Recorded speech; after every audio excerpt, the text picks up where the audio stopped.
54% یا 55% بتا رہے ہیں، یہ اس کے ساتھ بالکل مرر کرتا ہے اس چیز کو. سو اس میں تو آپ کو مین چیز اس وقت یہ دیکھنی ہے کہ آئی ایم ایف کا پروگرام 3 سال کا تھا.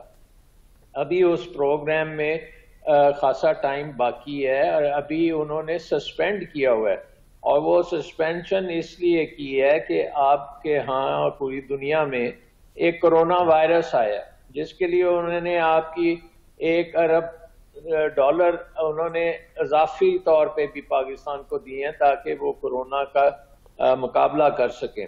لیکن اگر جب ہم واپس آئی ایم ایف پروگرام میں جائیں گے تو سب سے بڑی چیز وہ جو مانگ رہے ہیں وہ یہ کہہ رہے ہیں کہ گردشی قرضے جو ہیں آپ کے بجلی کے ان کو آپ کریں، ختم کریں.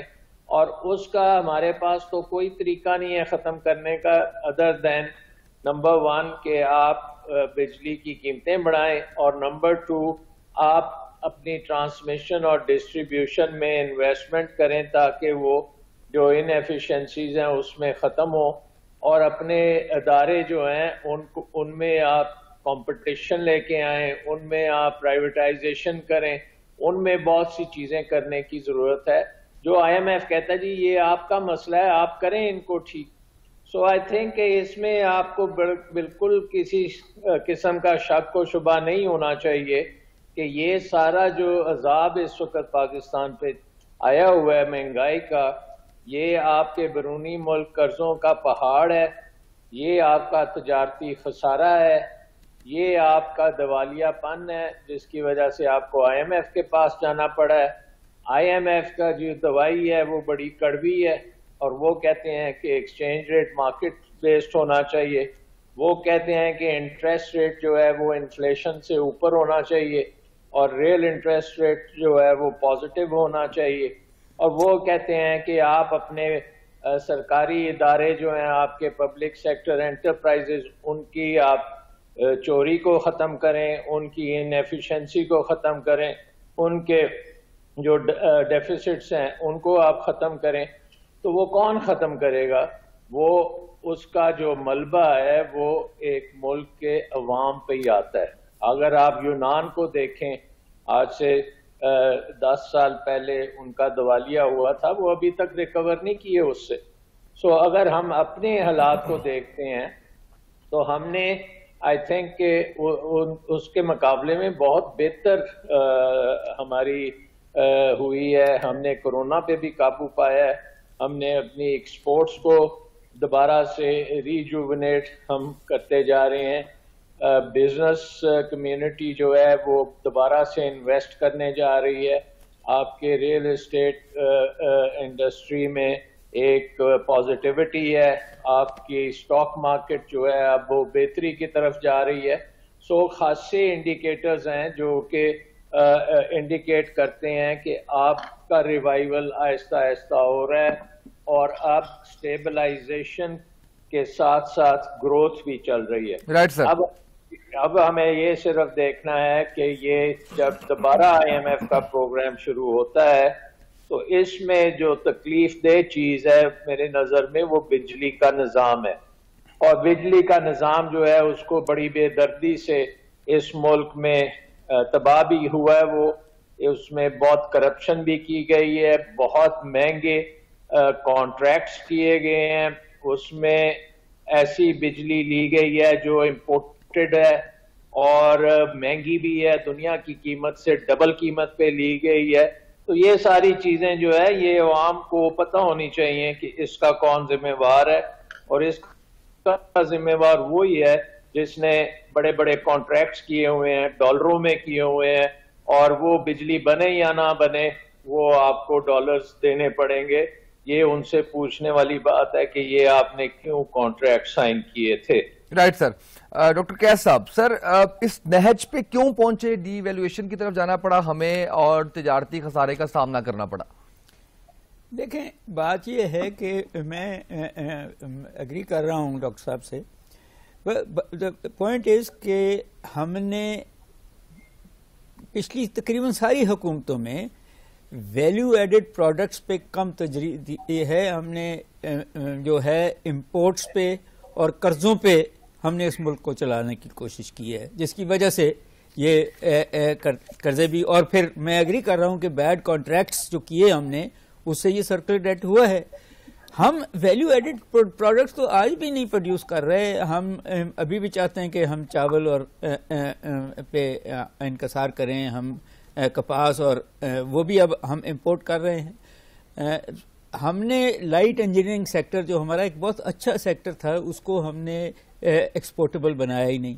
ہم نے اپنی ہیومن ریسورس جو یوتھ ہے, جو یوتھ بلج ہے, اس کو ہم نے ایکسپورٹیبل نہیں بنایا.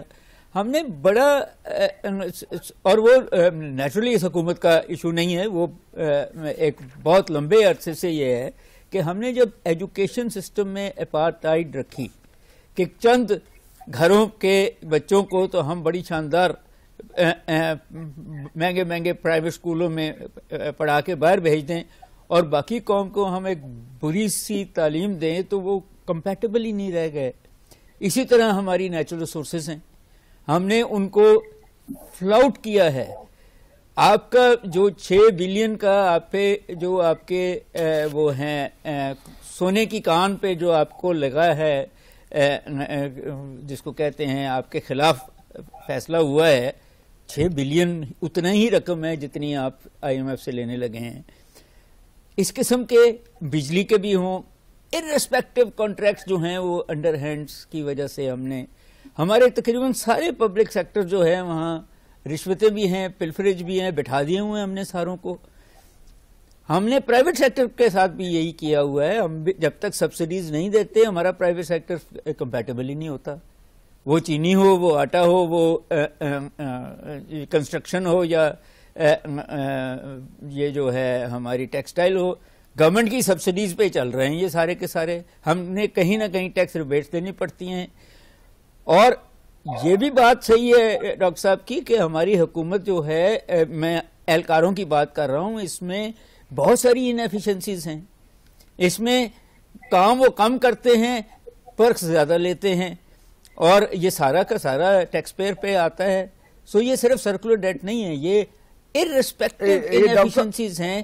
اور کاسٹ آف پروڈکشن ہم نے اس طرح بگاڑ دی, ہم نے بجلی بھی مہنگی کر دی, ہم نے یہ گیس بھی مہنگی کر دی, ہم نے پیٹرول بھی مہنگا کر دیا. جس مرضی وجہ سے کیا, اس کی وجہ سے پھر آؤٹ پٹس جو ہیں باقی چیزوں کی ریپل افیکٹ ہوگا, وہ مہنگی ہوتی جائیں گی. اور پھر ہماری مشینری جو پرائس کنٹرول کی مشینری ہے پروونشل گورنمنٹس کی, وہ ناقص ہے, وہ کنٹرول کر رہی ہیں, وہ خود رشوتیں لے کے آگے چیزوں کو کر دیتے ہیں. سو ان اے وے سیریس ریسٹرکچرنگ چاہیے اس ملک کی اکانومی کو بھی, اور اس ملک کی گورنمنٹ میں بھی, مشینری میں بھی, انفورسمنٹ میں بھی, مانیٹرنگ میں بھی. اور اب نئے جو طریقے ہیں جو آپ کے ورچوئل طریقے آ گئے, ان کو یوز کرنا پڑے گا. ڈاکٹر صاحب بات کر رہے ہیں کہ ریوائول ہو رہا ہے آہستہ آہستہ, اور گروتھ بھی آہستہ آہستہ چل رہی ہے, اس سے اگری کرتے ہیں آپ؟ وہ میں اگری اس لیے کرتا ہوں کہ جب آپ ریئل منیمم پہ چلے گئے تھے, بقول IMF کے -1.5 پہ چلے گئے تھے, بقول گورنمنٹ آف پاکستان کے -0.4 پہ تھے, تو اب آپ نے اوپر ہی آنا ہے. میں اپریشیٹ کر رہا ہوں کہ گورنمنٹ نے ان سیکٹرز کو جن کی میں نے بات کی ہے, بجلی بھی سستی دی ہے اور مراتیں بھی دی ہیں, جو انپٹس امپورٹ کی گئی ہیں اس پہ بھی نہیں لگائے کسٹم ڈیوٹیز, تاکہ وہ کمپیٹیبل ہو جائیں.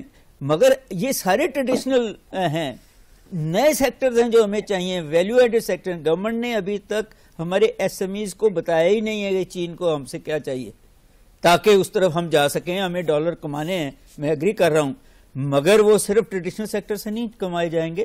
وہ نئے ویلیو ایڈڈ پروڈکٹس لنک کیے جائیں گے. یہ جو SMEs ہیں اور یہ جو نیچرل ریسورسز ہیں اور وہ جو ہیومن ریسورسز ہیں اور وہ مینجمنٹ ریسورسز ہیں, ان کو لنک کرنے کی یہ تو حکومت کا کام ہے, اور وہ پالیسیز مجھے نہیں نظر آئی. ڈاکٹر صاحب یہ جواب دیجیے گا کہ پالیسیز نظر نہیں آ رہی ہیں, حکومت کا کام ہے, ڈاکٹر سلمان شاہ صاحب. اور دوسری بات یہ ہے کہ پاکستان تحریک انصاف کی حکومت کی جانب سے کافی شور تھا کہ گردشی قرضے ہم ختم کرنے جا رہے ہیں. ابھی بھی سر 2400 ارب تک یہ قرضے جا رہے ہیں, جو کہ بہت بڑا بوجھ ہے. اس حوالے سے کیا پلاننگ ہے؟ دیکھیں, ایک بات تو یہ ہے کہ گردشی قرضے جو ہیں جتنی بجلی آپ زیادہ استعمال کرتے ہیں اتنی زیادہ وہ بڑھتے جا رہے ہیں، کیونکہ ہماری جو کاسٹ آف پروڈکشن ہے، جس ریٹ پہ ہم خرید رہے ہیں بجلی یہ آئی پی پی سے، اور جس ریٹ سے ہمارے لاسز ہیں ٹرانسمیشن میں اور ڈسٹریبیوشن میں، تو ہم وہ کاسٹ تو ریکور کر ہی نہیں سکتے. اور کیونکہ کنزیومر پہ اگر وہ فل کاسٹ ہم نے ڈالی تو بالکل